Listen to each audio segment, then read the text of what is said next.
사도행전 1장 12절부터 26절까지의 말씀입니다.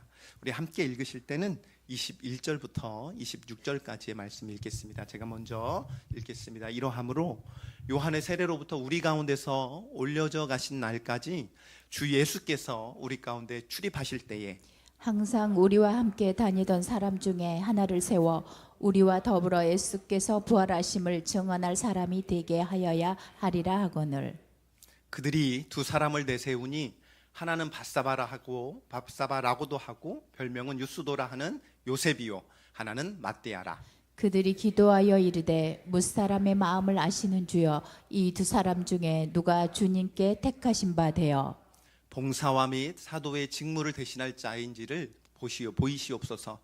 유다는 이 직무를 버리고 제 곳으로 갔나이다 하고 제비보와 matthe아를 얻으니 그가 11 사도의 수에 들어가니라. 아멘. 아멘. 아멘. 여러분 많이 들어보셨던 말씀입니다.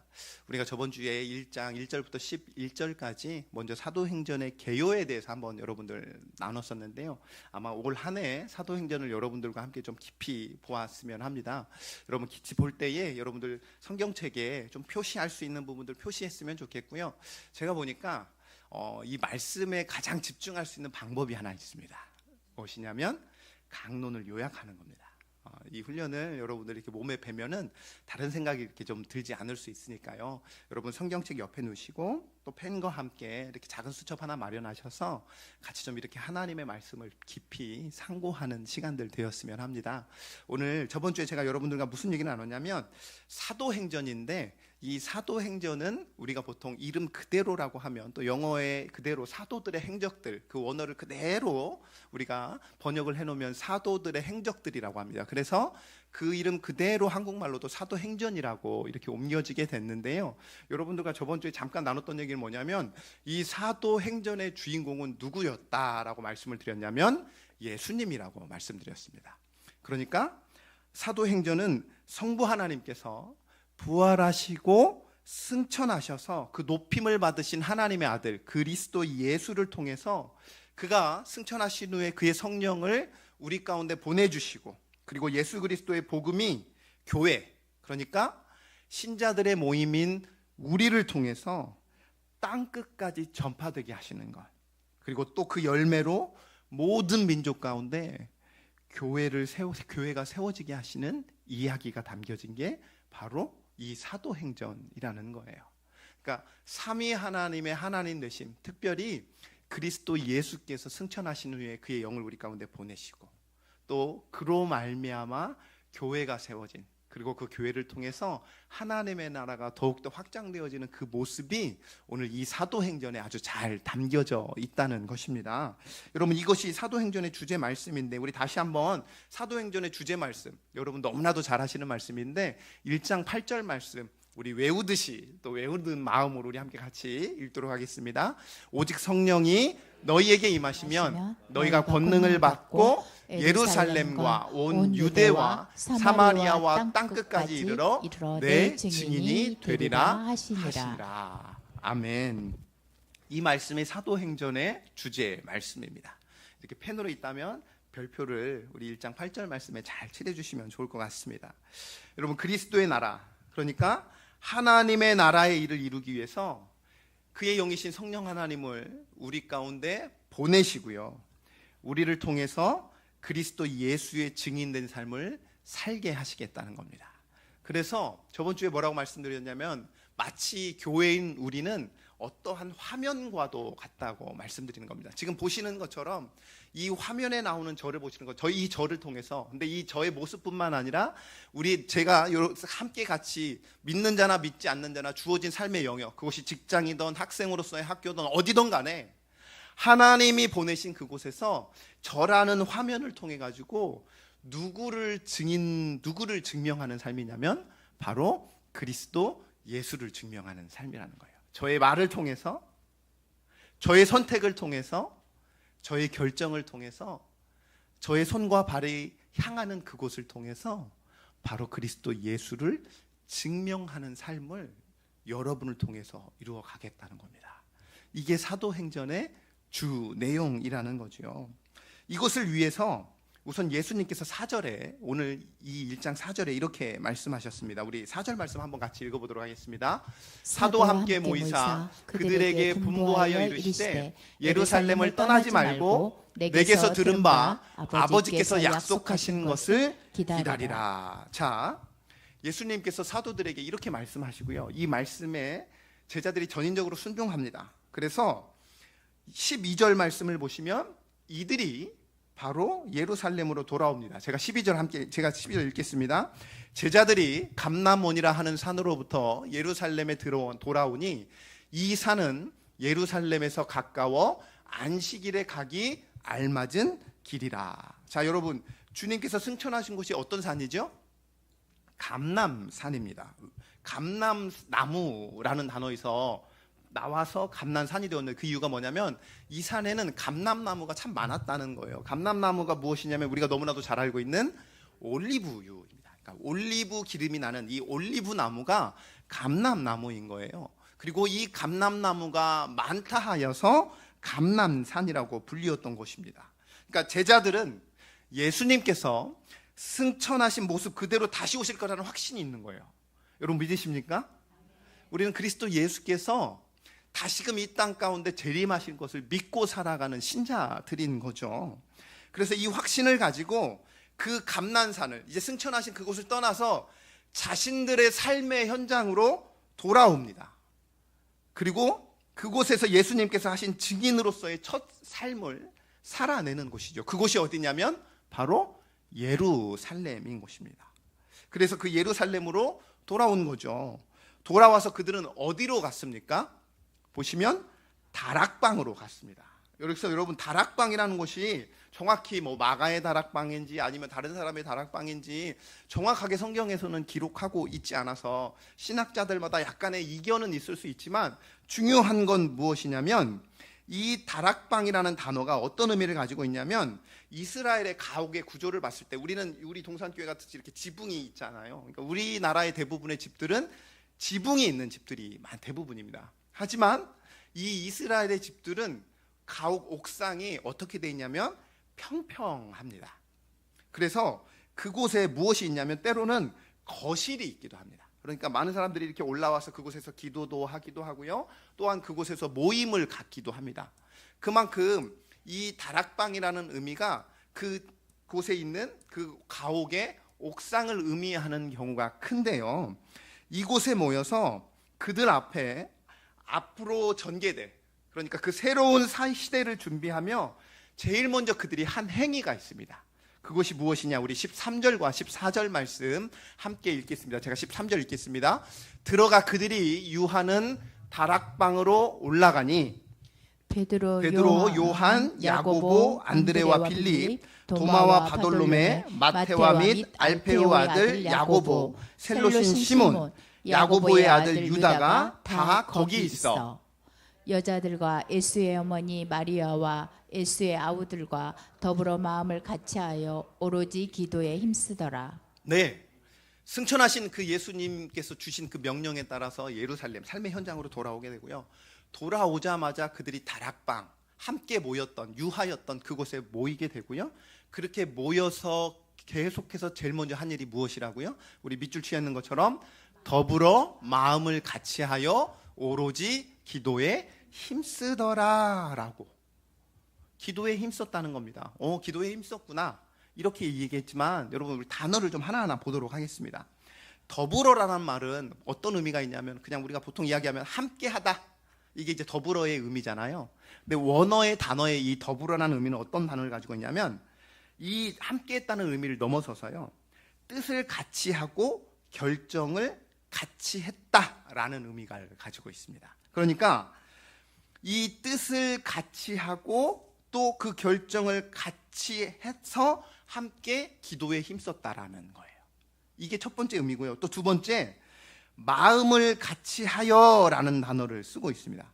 그러니까 이 단어가 마치 어떤 의미를 가지고 있냐면 회의라는 것에 이렇게 비유를 한다면 만장일치라는 뜻을 가지고 있습니다. 어떤 뜻을 가지고 있다고요?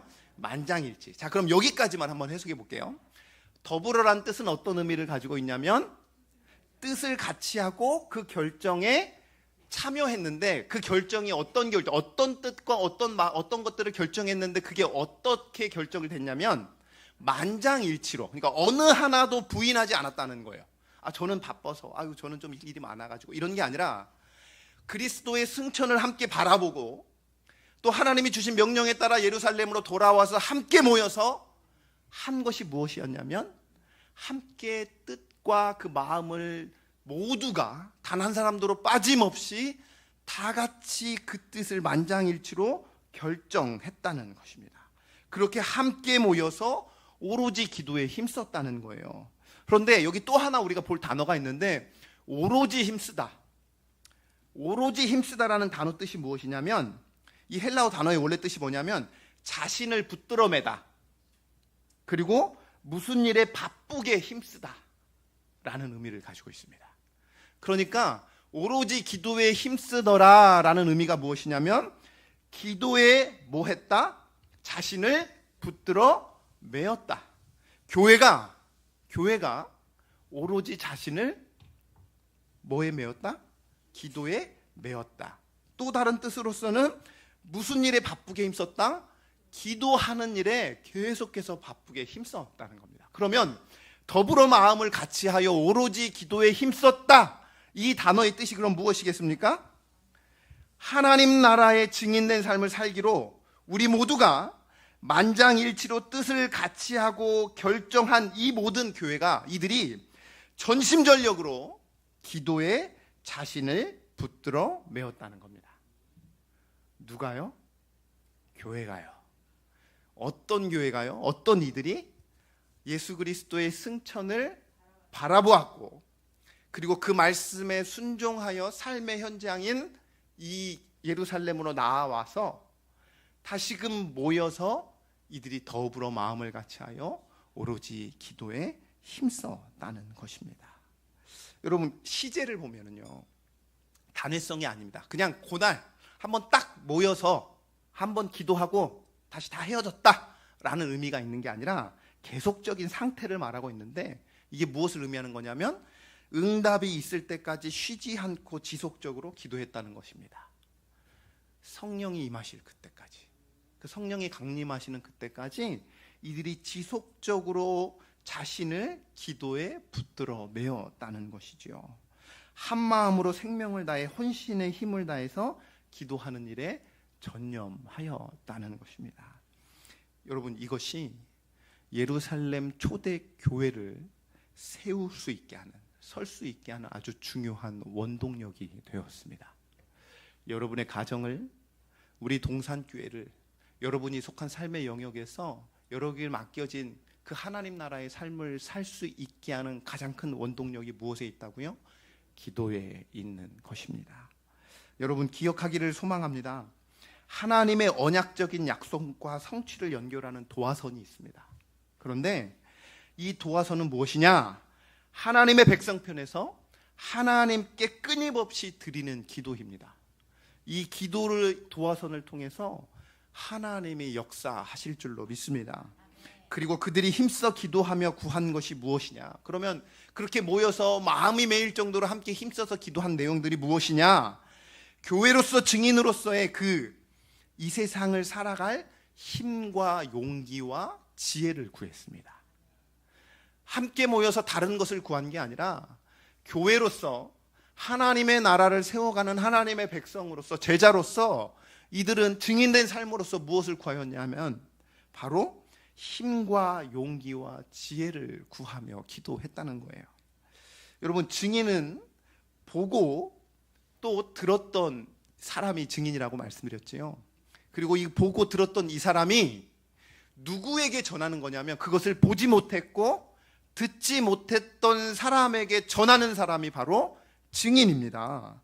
그런데 이 증인은 이 예배당을 넘어서서 온갖 유혹과 또 욕망이 넘쳐나는 이 세상에서 그리스도 예수를 보고 들은 자로서 전하는 자가 바로 이 증인된 삶이라는 거예요. 그래서 이 온갖 유혹과 욕망이 넘쳐나는 이 세상에서 우리가 증인된 삶으로서 살아가기 위해서는, 우리가 그렇게 살아가려면 끊임없는 결단, 또 끊임없는 용기, 또 끊임없는 지혜가 당연히 필요한 거죠. 그런데 이 결단과 용기와 지혜가 어디로부터 비롯될 수 있다? 기도라는 거예요. 기도 없이는 이것들을 우리는 얻을 수 없다는 겁니다. 기도만이 이 세상에서 증인으로서 살아갈 힘과 용기와 지혜의 원천이 될 줄로 믿습니다. 여러분, 하나님의 아들이신 예수 그리스도, 그분은 곧 하나님이시잖아요. 그런데 그분, 예수님은 그의 공생의 사역을 무엇으로 시작했는지 아십니까? 기도로 시작했어요. 그가 세례를 받고 나서 그가 기도로서 그의 사역을 시작했고요. 그의 마지막 사역이 무엇이죠? 십자가 상에서의 죽음이었습니다. 그렇죠? 그 십자가 상에서의 그 죽음의 그 마지막 순간에 그는 뭐 하였죠? 기도하였습니다. 그는 시작도 기도로 시작하였고 그 끝도 기도로 마쳤습니다. 그리고 그가 피값으로 사신 이 교회의 시작도 무엇으로 시작하였죠? 기도로 시작하였던 것입니다. 사랑하는 성도 여러분, 주님께서 십자가의 길을 기꺼이 감수하실 때 주님이 이 말을 했지요. 누가복음에서 뭐라고 했죠? 주여, 이 잔을 내게서 옮기시옵소서. 왜? 그 십자가 상에서의 죽음, 여기서 오해하지 마세요. 예수님께서 죽는 것이 너무 두렵고 무서워서가 아닙니다. 그가 당할 고난과 고통이 너무 무서워서 아플까 봐 그렇게 그 잔을 옮겨달라고 한 게 아니라요, 여기서 말하는 죽음은 무엇을 의미냐면 우리의 죄를 대속하여 하나님과 예수 그리스도와의 그 분리되어짐, 그것이 두려웠다는 거예요. 그래서 이 잔을 피할 수 있으면 피하게 해달라고 기도하였던 거예요. 하지만 그가 그 십자가의 상에서의 그 죽음을 그가 담대하게 나아갈 수 있었던 그 원동력이 어디서 있었느냐? 바로 기도에서 있었다는 것입니다. 그리고 그렇게 기도한 곳이 어디지요? 겟셋만의 동산에서 그렇게 기도하셨잖아요. 겟셋만의 동산에서 그렇게 기도했잖아요. 여러분, 겟셋만가 어디일까요? 감람산의 한 동산이 바로 겟셋마네입니다. 그러니까 감람산에 위치한 이 동산의 이름이 겟셋마네인데 예수님께서는 이 감람산을 찾아서 늘 습관대로 기도했던 거예요. 그러니까 이 감람산이 예수님한테는 기도처였던 거예요. 우리가 작년 봄에 워룸이라는 영화를 함께 같이 봤었잖아요. 자신만의 그 기도처, 그 워룸이 바로 이 예수님에게 있어서는 겟셋마네였다는 거예요. 이 감람산의 기도가 십자가의 죽음과 부활의 원동력이 되었고요. 또 기도하시던 바로 이 감람산에서 예수님은 하늘로 그대로 승천해 올라가셨습니다. 그리고 이곳에서 예수님은 그의 제자들에게 예루살렘으로 돌아가라고 명하셨어요. 그리고 제자들은 이 예수님께서 감람산에서 평소 기도했던 것처럼 이제 자신의 삶의 현장으로 돌아온 예루살렘으로 돌아와서 이곳에서 더불어 마음을 같이하여 오로지 기도에 힘썼던 것입니다. 사랑하는 성도 여러분, 기억하십시오. 기도만이 우리 신자를 살게 할 줄로 믿습니다. 기도만이 우리를 증인으로 살게 할 줄로 믿습니다. 그러니 기도하기를 쉬는 죄를 범하지 마십시오. 그리고 기도의 자리를 마음으로 사모하기를 소망합니다. 기도의 능력을 맛보기를 원합니다. 무시로 깨어서, 그러니까 우리가 때로는 마음을 모아서 함께 기도할 필요가 있지만 여러분이 삶에 속한 현장, 가정에서 우리 자녀들과 함께, 그리고 사업장에서 때로는 희노애라는 곳에서 함께 믿음의 삶을 걸어가는 그들과 함께 무시로 기도에 힘쓰기를 소망합니다. 그렇게 기도할 때 하나님은 그곳에서 역사하실 줄로 믿습니다. 자, 여러분, 우리가 세상에서 신자로 교회의 증인으로 살아갈 힘과 지혜와 능력을 얻어 우리를 통해 우리는 분명 하나님의 살아계심을 보는 것이지요. 이러한 아름다운 증인의 삶이 여러분의 삶이시고 그리고 저의 삶, 우리 동산교회의 삶이 되기를 주님의 이름으로 간절히 축원합니다. 제가 그러한 측면에서 이 기도 제목을 여러분들께 드리는 겁니다. 자꾸 이러면 책 파는 것 같아서 여러분 죄송한데 꼭 작성하십시오. 그리고 보십시오. 하나님이 어떻게 역사하시는지, 하나님이 여러분의 인생 가운데 어떻게 교회를 세워가시고 하나님께서 그 교회의 삶을 살아가는 여러분의 인생을 어떻게 들어 쓰시는지, 그리고 그 모든 것들을 어떻게 해결하시는지 여러분 낱낱이 여러분의 눈으로 목도하기를 주님의 이름으로 간절히 축원합니다. 자, 이제 우리 15절 말씀 한번 같이 읽어보도록 하겠습니다. 모인 무리의 수가 약 120명이나 되더라. 그때에 베드로가 그 형제들 가운데 일어서서 이르되, 자, 여러분 약 몇 명 정도라고 말하고 있죠? 120명입니다. 120명. 여러분 120명이라는 숫자가 많습니까? 적습니까? 그렇죠. 많다고 하면 많은 숫자이고 적다고 하면 적은 수입니다. 왜냐하면 적다고 표현할 때는, 왜냐하면 여러분 그 왜 하필 예수님께서 예루살렘 성전으로 모이라고 하지 않았을까요? 재밌어요. 예루살렘으로 가 하면 당연히 대부분의 사람들이 뭐라고 생각하냐면, 아 그렇지, 성전으로 가야지 하고 갔을 텐데 성전으로 가지 않습니다. 다락방으로 가요. 왜냐하면 그 당시 성전은 어떤 소굴이라고까지 표현했죠? 도둑의 소굴이라고까지 표현을 했어요. 그러니까 이제 더 이상 성전이 성전되지 않았던 거예요. 그래서 하나님이 새로운 교회, 즉 신약의 교회를 세우시기 위하여 이 다락방으로 모이게 하셨어요. 근데 그 예루살렘의 성전 앞에 120명은 적은 수인 거예요. 큰 수가 아니에요. 근데 다락방에서의 120명은 큰 수일 수가 있는 거죠. 그런데 왜 하필 120명일까요? 여러분, 이 신학적으로 이 120명에 대해서 왜 120명일까 대해 성경 신학자들이 참 많은 이야기들을 오가고 있는데, 중요한 건 뭐냐? 유대인들의 관점에서 보았을 때 이 12사도들의 숫자인 이 10배, 이 수치, 그걸 넘어서서 이 유대인들의 관점에서 볼 때 120명은요 어떤 최소한의 새로운 공동체를 형성하는 데 필요한 수가 120명입니다. 그러니까 권위 있는 지도력 하에서 최소한의 새로운 공동체를 형성할 수 있다. 아, 이들이 어떤 새로운 공동체다라고 말할 수 있는 그 최소한의 수가 120명이었던 거예요. 그러니까 성령이 선물로 주어지기 전에 예수님의 제자들이 합법적으로 이 최소한의 공동체 구성 요건을 갖추어야 하는 것, 이것을 위해서 하나님께서는 이미 사전에 이 120명을 예비해 놓으신 것입니다. 그런데 중요한 건 뭐냐? 말씀드렸던 것처럼 이 120명의 수는 그렇게 큰 수가 아니라는 거. 예를 들면 여러분 몇 명이 승천하시는 걸 보았죠? 500여 명이 봤다는 거예요. 그럼 더 많게 이왕 부른 김에 500여 명, 그리고 좀 더 자기 가족들도 데려와서 한 1000명 정도를 딱 보았으면 너무나 멋지게 그렇게 됐을 텐데 딱 120명을 그렇게 불렀고요. 더 나아가서 그들은요 유명한 사람이 있지 않았어요. 그 당시에 다 무명한 존재들이었다는 것입니다. 그래서 그 당시 예루살렘에 있는 사람들이 그 다락방에 모였던 그들을 보았을 때 저기에 뭔가 대단한 일이 일어나겠구나라고 생각지 않았다는 거예요. 그냥 별 볼 일 없는 사람들이, 별 볼 일 없는 숫자가 그냥 그 다락방에 모여서, 그래서 그들이 뭘 하는지 모르게 그냥 크게 신경 쓰지 않았던 숫자였다는 것입니다. 심지어 문제가 뭐냐, 그 120명 자신들조차도 이곳에서 도대체 뭔 일이 일어날지를 그들은 몰랐어요. 그냥 예수님이 이제 너희들 예루살렘으로 가 해서 그 가라는 말씀에 순종하여 그냥 그 다락방에 120명이 모여서 그저 기도에 힘썼을 뿐입니다. 그리고 그 기도의 내용은 뭐였냐면, 말씀드렸듯이 세상에서 증인으로서 살아갈 수 있는 힘과 용기와 능력과 그리고 지혜를 간구했었던 것 뿐이에요. 여러분 혹시 nobody라는 영어 단어 아십니까? nobody 뜻이 뭐냐면 아무도라는 뜻이 있습니다. 그냥 아무도 없다 하면 그냥 nobody라는 단어를 우리가 사용하는데, 이 nobody의 또 다른 뜻이 있어요. 그게 뭐냐면 you are nobody 하면 그게 뭐냐면 너 아무것도 아니야 라는 뜻이 있어요.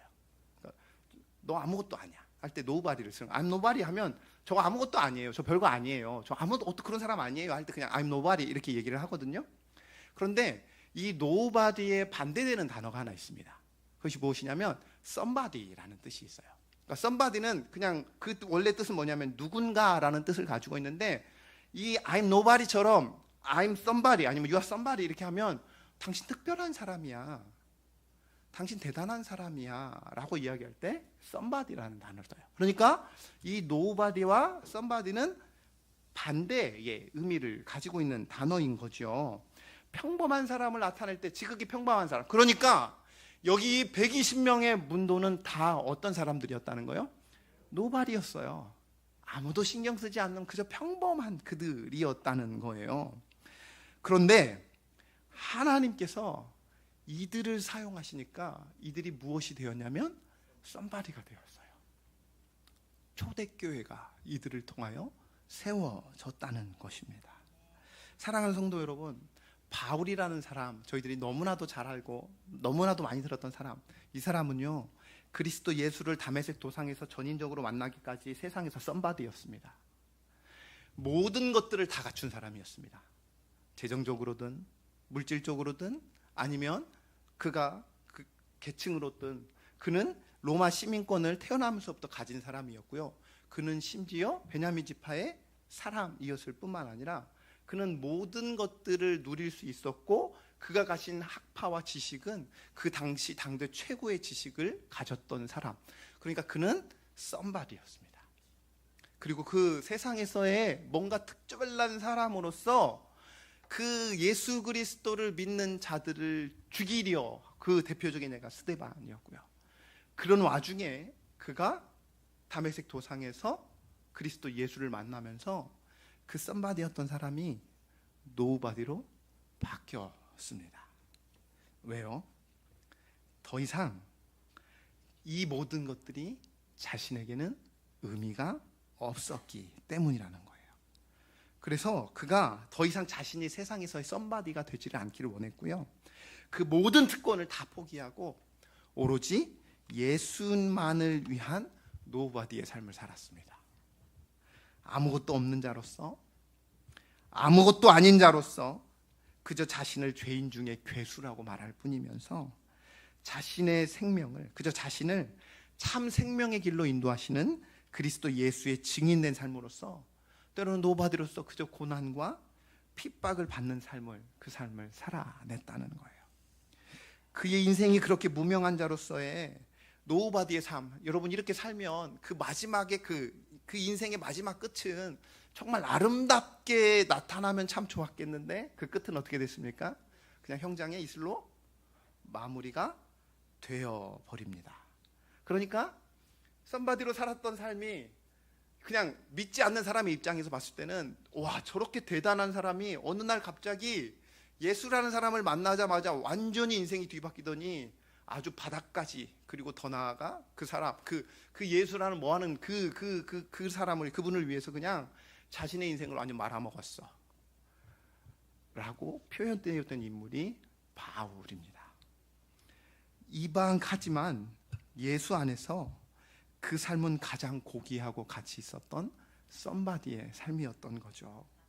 이방인에서 구원의 길이 열리는 그 축복의 통로의 삶이 그를 통해서 이방인에게 구원의 여정이 열렸던 것입니다. 그가 고린도후서에 이렇게 기록되었습니다. 우리 고린도후서 6장 8절에 10절 말씀 우리 다 같이 한번 읽어볼까요? 시작. 영광과 욕됨으로 그러했으며 악한 이름과 아름다운 이름으로 그러했느니라. 우리는 속이는 자 같으나 참되고 무명한 자 같으나 유명한 자요, 죽은 자 같으나 보라 우리가 살아있고 징계를 받은 자 같으나 죽임을 당하지 아니하고 근심하는 자 같으나 항상 기뻐하고 가난한 자 같으나 많은 사람을 부유하게 하고 아무것도 없는 자 같으나 모든 것을 가진 자로다. 아멘. 아멘. 우리는 세상에서 노바디일지 모르겠지만 주님 안에서는 썸바디일 줄로 믿습니다. 오늘 이 말씀이 우리에게 무엇이 힘이 되느냐, 사랑하는 성도 여러분, 믿지 않았을 때 저도 마찬가지였고요. 세상에서 뭔가 특별한 사람이 되고자 부단히도 노력했던 제 모습, 그것들을 쫓아 살아갔던 제 모습이 가득했거든요. 어쩌면 때로는 지금도 이 목사의 삶을 살아가고 있는 건데 제 안에 스멀스멀 썸바디가 되고자 하는, 세상에서 나 이런 목사야 라는 이런 제 안에서의 이런 욕심들이 제 안에 스멀스멀 올라올 때가 있는 것 같아요. 그런데 하나님이 기뻐하시는 증인된 삶은 그게 아니라는 거예요. 무명한 자 같으나 오로지 주 안에서만이 유명한 자라 말하고 있습니다. 저는 우리 동산교회가 그랬으면 좋겠습니다. 동산교회 어디 있는데 세상이 모를지, 세상이 어디 있는지 모르지. 뭐 예를 들면 사랑의 교회, 이거는 모르는, 예수 믿지 않는 사람들도 다 아는 곳이 사랑의 교회잖아요. 하지만 뭐 그 교회가, 오해하지 마십시오. 네, 오해하지 마십시오. 우리는 때로는 그런 무명한 모습으로 평생을 그렇게 마무리 질 수도 있는 삶일 수도 있습니다. 우리가 그렇게 살아가는 그 삶이 하나님 앞에 갔을 때 우리가, 하나님 왜 저를 이렇게 무명하게 살게 만드셨습니까? 그게 아니라는 거예요. 교회에게 있어서, 증인에게 있어서 가장 축복된 삶은 뭐냐면, 오늘 이 말씀처럼 우리가 무명한 자로 살아가지만 우리는 그리스도 예수를 가졌기에, 그와 연합했기에, 성령이 우리 안에 내주하시기에 증인된 삶을 살아간 그 자는 유명한 자인 줄로 믿습니다. 우리는 세상에서 죽은 자 같이 살아갈지는 모르겠으나 우리는 살아있고 징계받은 자 같으나 죽임을 당하지 아니하는 자라는 거예요. 근심하는 자 같으나 늘 주 안에서 항상 기뻐하고, 가난한 자 같으나 많은 사람을 그리스도 예수의 이름으로 부욕해 하는 자인 줄로 믿습니다. 아무것도 없는 자 같으나 우리는 그리스도 예수를 가졌기에 모든 것을 가진 자인 줄로 믿습니다. 기억하십시오. 여러분은 모든 것을 가진 자입니다. 여러분 주 안에서 유명한 그 썸바디인 줄로 믿습니다. 사랑하는 성도 여러분, 오늘 이 두 가지, 먼저 첫 번째는 우리 교회는, 증인은 어떠한 삶을 누려야 되느냐? 기도하는 자의 삶을 누려야 한다고 오늘 이 사도행전은 우리에게 말씀하고 있죠. 그리고 또 하나 무엇입니까? 우리는 기도하는 삶을 살아내가며 세상에서 무언가 특별한 자가 되기 위하여 살아내는 그런 사람이 아니라, 이제 그리스도 예수를 전인적으로 만났기에 우리의 인생 가운데 비록 우리는 무명한 자로 살아갈지 모르겠지만 그 증인된 삶을 살아갈 때 우리는 진정한 유명한 자가 된다는 것입니다. 이것을 기억하고 이러한 증인된 삶을 살아가시는 저와 여러분 되시길 주님의 이름으로 간절히 축원합니다. 여러분, 마지막으로 딱 하나, 어쩌면 오늘 주제 말씀이기도 한데 제가 짧게 여러분들께 좀 나눠볼게요. 22절 말씀 한번 같이 볼까요? 한번 읽어보겠습니다. 시작. 항상 우리와 함께 다니던 사람 중에 하나를 세워 우리와 더불어 예수께서 부활하심을 증언할 사람이 되게 하여야 하리라 하거늘. 아멘. 여러분, 아멘. 이게 지금 무슨 상황인 거지요? 예, 지금 가룟 유다가 죽고 나서 그 한 자리가 비게 되다 보니까 그곳에 누구를 세워야 한다고요? 이제 새로운 12명의 12번째 제자를 다시금 세워야 되는 상황이 생겼습니다. 예수님께서 세우고 가도 좋았을 텐데, 그렇죠? 그게 참 쿨하고 깔끔할 텐데 그러지 않고요, 교회에게 맡기셨어요. 그렇게 교회에게 맡기시고 이제 그 한 사람을 세울 때 이 베드로가, 그의 수제자였던 베드로가 일어나서 이제 우리가 이렇게 세우자라고 말하였는데요, 그 세우는 조건이 있었습니다. 그 조건의 첫 번째가 무엇입니까? 항상 우리와 함께 다니던 사람이어야 한다. 그러니까 무엇이냐면 예수님과 함께 있었던 사람이어야만 한다는 거예요. 예수님의 인생의 삶을 목격했던 사람이었다는 거예요. 그리고 두 번째, 어떤 사람이어야 합니까? 예수님의 부활을 목격하고 경험한 사람이어야만 했습니다. 여러분, 예수님의 공생애 중에 예수님의 제자가 12명의 사도 외에 좀 더 있었습니다. 혹시 그거 아세요? 오해하지 마세요. 여러분, 12명의 제자 외에 하나님, 예수님께서 쓰신 제자도 더 있었다는 거예요. 그게 뭐냐면 누가복음 10장 1절 말씀 한번 볼까요? 같이 제가 읽겠습니다. 누가복음 10장 1절 말씀입니다. 그 후에 주께서 따로 70인을 세우사 친히 가시려는 각 동네와 각 지역으로 둘씩 앞서 보내심에. 그러니까 어떤 상황이냐면 예수님께서 전도하러 이들을 둘씩 내보내는데 몇 명을 추스렸다고요? 70명이라는 거예요. 그래서 교회 역사가 중에 유세비우스라는 이 역사가가 있는데, 이 유세비우스가 뭐라고 했냐면 마띠아가 아마 이 70인 중에 한 명이었을 것이다 라고 말하는 겁니다. 그리고 고린도전서 15장 6절 말씀을 보시면 뭐라고 나와 있냐면 그 후에 500여 형제에게 일시에 보이셨다는 거예요. 그러니까 이 두 가지 말씀을 종합적으로 보면 마띠아가 이 두 가지, 그러니까 예수님께서 살아생전에 그의 사역을 감당하셨을 때 그때도 함께 하였고, 또 부활의 이 500여 명 가운데서도 이 마띠아가 있었다는 것을 의미하는 거예요. 그렇게 추천받아서 최종적으로 거르고 보다 보니 딱 두 사람이 이제 남게 되었습니다. 그게 누구냐면 요셉과 마띠아였어요. 그런데 여러분, 이 요셉과 마띠아 둘 다 신실한 그리스도인들이었습니다. 그리고 이 교회가 이 두 사람을 놓고 기도했습니다. 우리 24절 말씀 한번 같이 읽도록 하겠습니다. 시작. 그들이 기도하여 이르되 무사람의 마음을 아시는 주여 이 두 사람 중에 누가 주님께 택하신 바 되어. 네, 그들이 기도한 후에 무엇을 통해서 이 제자를 뽑게 해달라고 요청했냐면 제비 뽑기를 통해서 주관해달라고 간청했던 거예요. 이 당시에 제비 뽑기는요, 그 당시에 신성한 방법 중에 무언가를 선택할 때 사용되는 신성한 방법 중에 하나였습니다. 이게 뭐에 근거했냐면 잠언 16장 33절 말씀인데 제가 읽어드릴게요. 제비는 사람이 뽑으나 모든 일을 작정하기는 누구께 있느니라? 여호와께 있느니라. 그러니까 중요한 건 뭐냐면 제비는 결국 수단일 뿐이에요. 그러니까 결정은 누가 하신다는 거예요? 하나님께서 하신다는 거예요. 그런데 여러분들 보셨듯이 이 제비 뽑은 후에 뒤에 더 제비를 뽑은 경우가 있습니까? 없어요. 신약시대에 이르러 이 제비 뽑기가 마지막이 되어버렸습니다. 그 이후에 제비 뽑기는 이제 사라진 거지요. 왜냐하면 하나님의 뜻이 이 성경을 통해서 이미 계시되었고요. 또 우리 안에 내주하시는 성령 하나님의 인도하심을 우리는 이제 기도를 통하여 구할 수 있잖아요. 그러니까 더 이상 이런 제비 뽑기가 필요하지 않는 거예요. 아무튼 이렇게 기도하면서 뽑힌 사도가 누구라는 거예요? 마띠아라는 거예요. 여러분 이 두 사람을 소개한 부분 한번 볼까요? 23절입니다. 제가 읽어드릴게요. 그들이 이 두 사람을 내세우니 하나는 바사바라 하고 별명은 유스도라 하는 요셉이요, 하나는 마띠아라. 표현이 재밌지 않나요? 누구는 장황하게 설명을 합니다. 이름이 무려 3개예요. 별명까지 다 해서 3개인 거예요. 바사바라 하기도 하고 유스도라 하기도 하는 요셉이요. 그러니까 누가 조금 더 이 당시에 누가 조금 더 앞에 있었다는 사람이라는 거예요? 유력하다는 거예요? 요셉이었어요. 요셉이었어요. 그런데 하나님의 선택은 누구였습니까?